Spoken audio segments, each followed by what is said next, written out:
ശസ്ത്രക്രിയയുമായി ബന്ധപ്പെട്ട അണുബാധകളും പ്രതിരോധ മാർഗങ്ങളും തിരുവനന്തപുരം ഗവൺമെന്റ് മെഡിക്കൽ കോളേജിലെ സർജറി വിഭാഗം associate professor doctor Rishikesan Nair സംസാരിക്കുന്നു. സുരക്ഷിതമായ സർജറി എന്ന് പറയുമ്പോൾ ഇൻഫെക്ഷൻസ് ഇല്ലാത്ത സർജറി.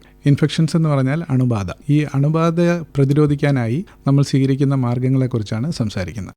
ഒരു രോഗിക്ക് ശസ്ത്രക്രിയ പ്ലാൻ ചെയ്ത് കഴിഞ്ഞാൽ, അതായത് തീരുമാനിച്ചു കഴിഞ്ഞാൽ, ഓപ്പറേഷന് മുമ്പ് നമ്മൾ എന്തെല്ലാം നടപടികൾ സ്വീകരിക്കും എന്നുള്ളതിനെക്കുറിച്ച് ആദ്യം പറയാം. ആദ്യമായി നമ്മൾ വൂണ്ട് സൈറ്റ്, അതായത് നമ്മൾ എവിടെയാണോ സർജറി ചെയ്യാൻ ഉദ്ദേശിക്കുന്ന ആ ഭാഗം നന്നായി പ്രിപ്പയർ ചെയ്യുക. അതായത് ഇപ്പം രോമങ്ങളുള്ള സ്ഥലമാണെങ്കിൽ രോമങ്ങൾ നീക്കം ചെയ്യുക. അവിടെ ആൻറ്റിസെപ്സിസ്, അതായത് അണുബാധ ഉണ്ടാക്കാത്ത രീതിയിലുള്ള സൊല്യൂഷൻസ് അതെല്ലാം തേച്ച് അല്ലെങ്കിൽ അപ്ലൈ ചെയ്ത് അവിടെ വൃത്തിയാക്കുക എന്നുള്ളതാണ് ആദ്യം ചെയ്യുന്ന നടപടി. അത് കഴിഞ്ഞിട്ട് ഏറ്റവും കൂടുതൽ നമ്മൾ ഭയക്കുന്ന ഒരു സംഭവമാണ് ഈ ശ്വാസകോശ സംബന്ധമായ ഇൻഫെക്ഷൻസ്. അപ്പോൾ ശ്വാസകോശ സംബന്ധമായ ഇൻഫെക്ഷൻസ് ഒരു രോഗിക്കുണ്ടെങ്കിൽ അത് അനസ്തീഷ്യ സമയത്തും അനസ്തീഷ്യയിൽ നിന്ന് പുറത്തു വരാനുള്ളതിലും അത് പ്രത്യാഘാതങ്ങൾ ഉണ്ടാക്കാം. അതുകൊണ്ട് റെസ്പിറേറ്ററി ഇൻഫെക്ഷൻസ്, അതായത് ശ്വാസകോശ സംബന്ധമായ ഇൻഫെക്ഷൻസ് ആണ് അടുത്തതായി നമ്മൾ പ്രിവെൻറ്റ് ചെയ്യേണ്ടത്. അപ്പോൾ ഈ ഇൻഫെക്ഷൻസ് ഉള്ള ആൾക്കാർ ഓപ്പറേഷൻ മുമ്പ് രോഗിയെ വിസിറ്റ് ചെയ്യുന്ന കുറയ്ക്കണം. പിന്നെ രോഗിക്കും അതിനനുസരിച്ച്, അതായത് മാസ്കോ അങ്ങനെ എന്തെങ്കിലുമൊക്കെ കൊടുക്കേണ്ടി വരും, അതായത് ഈ ശ്വാസകോശ സംബന്ധമായ ഇൻഫെക്ഷൻസ് വരാതിരിക്കാനായിട്ട്. മൂന്നാമതായി നമ്മൾ ഈ ഓപ്പറേഷൻ മുമ്പ് ശ്രദ്ധിക്കേണ്ട കാര്യം എന്ന് പറഞ്ഞാൽ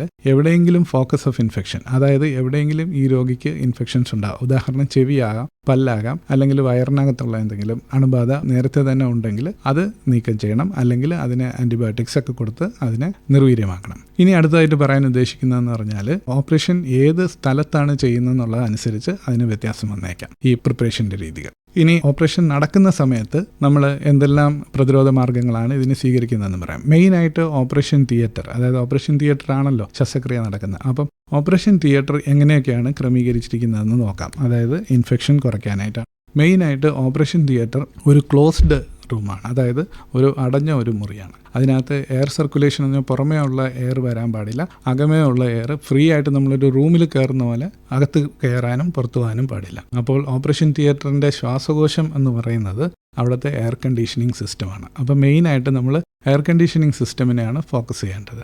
അപ്പോൾ എയർ കണ്ടീഷനിങ് സിസ്റ്റം എന്ന് ഉദ്ദേശിക്കുമ്പോൾ നമ്മൾ സാധാരണ ഒരു റൂം കൂളാക്കാൻ ഉദ്ദേശിക്കുന്ന രീതിയിലുള്ളതല്ല ഈ എയർ കണ്ടീഷനിങ് എന്ന് പറയുന്നത്. അതിനകത്ത് 3 കാര്യങ്ങൾ നമ്മൾ ശ്രദ്ധിക്കണം. ടെമ്പറേച്ചർ കൺട്രോൾ, പിന്നെ humidity, then air flow. Air flow എന്ന് പറയുന്നത് ഒരു പർട്ടിക്കുലർ രീതിയിലുള്ള എയർ ഫ്ലോ, ലാമിനാർ ഫ്ലോ എന്ന് പറയും. അതായത് മേളിൽ നിന്ന് താഴോട്ട്, അതായത് ശുദ്ധവായു മേളിൽ നിന്ന് വരും, താഴെ കൂടെ അത് വലിച്ചു പുറത്തേക്ക് കളഞ്ഞിട്ട് അതിനെ ശുദ്ധീകരിച്ച് വീണ്ടും കൊണ്ടുവരും. അതായത് എയർ സർക്കുലേഷൻ, ഹ്യൂമിഡിറ്റി, ആർദ്രത, അത് കഴിഞ്ഞിട്ട് ടെമ്പറേച്ചർ കൺട്രോൾ. ഇത് 3ഉം സെറ്റ് ചെയ്യണം എയർ കണ്ടീഷനിങ്ങിൽ. അപ്പം എയർ കണ്ടീഷനിങ് എങ്ങനെ ഇൻഫെക്ഷനെ ബാധിക്കും എന്നുള്ളത് നോക്കാം. അതായത് ടെമ്പറേച്ചർ കൂടിക്കഴിഞ്ഞാൽ എന്ത് പറ്റും? തിയേറ്റർ നേരത്തെ പറഞ്ഞ പോലെ അടഞ്ഞൊരു റൂമാണ്. അപ്പോൾ അതിൻ്റെ അകത്ത് ടെമ്പറേച്ചർ കൂടിക്കഴിഞ്ഞാൽ അതിനകത്ത് വർക്ക് ചെയ്യുന്നവർ വേർക്കും. അപ്പം വേർപ്പ് വന്നാൽ നനവുണ്ടാവും, വേർപ്പിൽ നിന്നും അണുബാധ രോഗിക്കും ഉണ്ടാകും, അതുവഴി ഓപ്പറേഷൻ ചെയ്യുന്ന സ്ഥലത്ത് ഇൻഫെക്ഷൻ ഉണ്ടാവും. അപ്പോൾ തിയേറ്റർ സെറ്റപ്പാണ് ഏറ്റവും ഇമ്പോർട്ടൻ്റ്. അതിൻ്റെ ഏറ്റവും ഇമ്പോർട്ടൻറ്റ് പാർട്ട് എന്ന് പറയുന്നത് എയർ കണ്ടീഷനിങ്. അത് കഴിഞ്ഞിട്ട് നമ്മൾ ബാക്കി സ്വീകരിക്കുന്ന സംഭവങ്ങൾ എന്ന് പറഞ്ഞാൽ അതിനകത്തുള്ള സ്റ്റാഫിൻ്റെ ഈ അണുബാധ പ്രതിരോധിക്കാനുള്ള മാർഗ്ഗങ്ങൾ, അതായത് കൈ കഴുകൽ. എല്ലാവർക്കും പരിചിതമാണ് hand washing. Hand washing Covid സമയത്ത് പൊതുജനങ്ങളെല്ലാം പഠിപ്പിച്ചതുപോലെ തന്നെ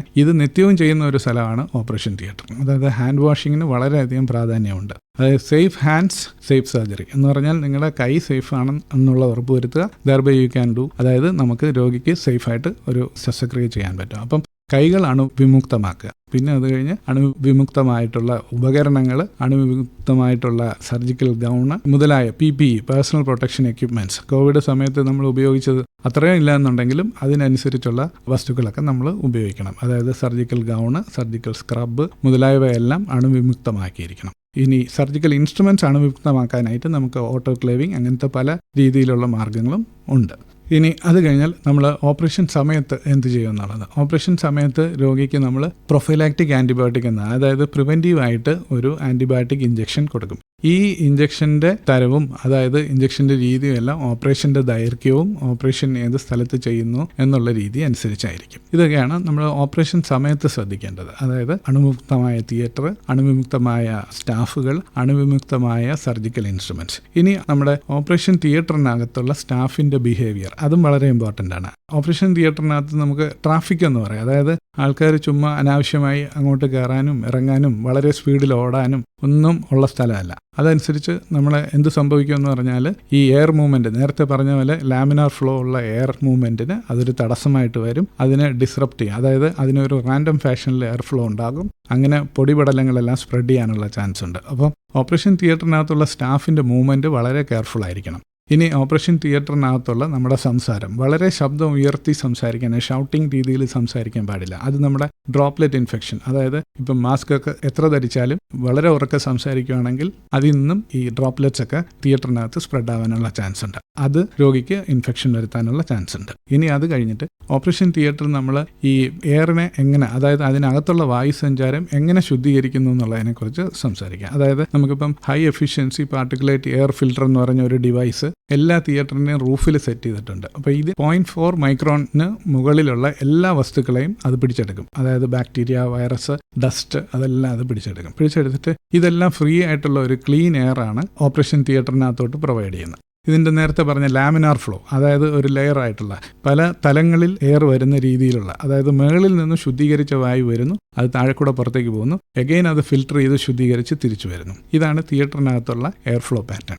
ഇനി നമ്മൾ ഓപ്പറേഷൻ കഴിഞ്ഞതിന് ശേഷം, രോഗിയെ പുറത്തിറക്കിയതിന് ശേഷം നമ്മൾ സാധാരണയായി കണ്ടുവരുന്ന ഒരു അണുബാധയാണ് ഓപ്പറേഷൻ സൈറ്റ് ഇൻഫെക്ഷൻ, അല്ലെങ്കിൽ സർജിക്കൽ സൈറ്റ് ഇൻഫെക്ഷൻ. നമ്മളെവിടെ ആ സർജറി ചെയ്ത് ആ മുറിവിന് ഇൻഫെക്ഷൻ വരുന്നു. അത് ശരിക്കും പറഞ്ഞാൽ രോഗിക്ക് വളരെയധികം, ഡോക്ടർമാർക്കും വളരെയധികം ബുദ്ധിമുട്ടുണ്ടാക്കുന്ന ഒരു സംഭവമാണ്. ഇത് രോഗിയുടെ ആശുപത്രി നിവാസത്തിന്റെ ദിവസങ്ങൾ ദൈർഘ്യപ്പിക്കുകയും രോഗിക്ക് അതിനെ തുടർന്നുണ്ടാകുന്ന അസ്വസ്ഥതകളും മറ്റുമൊക്കെ ഉണ്ടാകും. അപ്പം നമ്മൾ ഈ സർജിക്കൽ സൈറ്റ് ഇൻഫെക്ഷൻ പ്രിവെന്റ് ചെയ്യാനായിട്ട്, അത് പ്രതിരോധിക്കാനായിട്ടാണ് നേരത്തെ പറഞ്ഞ മാർഗ്ഗങ്ങളെല്ലാം ചെയ്യുന്നത്. അത് ഓപ്പറേഷന് മുമ്പ് മുതൽ തുടങ്ങുന്നു, ഓപ്പറേഷൻ തിയേറ്ററിൽ അത് നടപ്പാക്കുന്നു, അത് കഴിഞ്ഞ് ഓപ്പറേഷന് ശേഷം നമ്മൾ ഓപ്പറേഷൻ കഴിഞ്ഞ രോഗിയെ സുരക്ഷിതമായിട്ട് അണുവിമുക്തമായിട്ടുള്ള ഒരു മുറിയിൽ, post operative ICU care unit എന്ന് പറയും, അതായത് ഓപ്പറേഷൻ കഴിഞ്ഞ് രോഗിയെ കിടത്തുന്ന ഒരു സ്ഥലം. അവിടെ രോഗികളെ കൂട്ടിരിപ്പുകാരൊന്നും വലുതായിട്ട് വരാത്ത രീതിയിൽ പേഷ്യന്റിനെ അവിടെ കിടത്തുക. അപ്പോൾ അത് കഴിഞ്ഞ് അവിടെ നിന്ന് നമുക്ക് 2-3 ദിവസം കഴിഞ്ഞിട്ട് രോഗിയെ തിരിച്ച് വാർഡിലേക്ക് അങ്ങനെ മാറ്റുന്ന സമയത്ത് ശ്രദ്ധിക്കേണ്ട കാര്യം എന്ന് പറഞ്ഞാൽ, അമിതമായിട്ട്, അതായത് ഇൻഫെക്ഷൻസ് ഒക്കെ ഉള്ള ആൾക്കാർ രോഗിയെ വിസിറ്റ് ചെയ്യുന്നത് കുറയ്ക്കണം.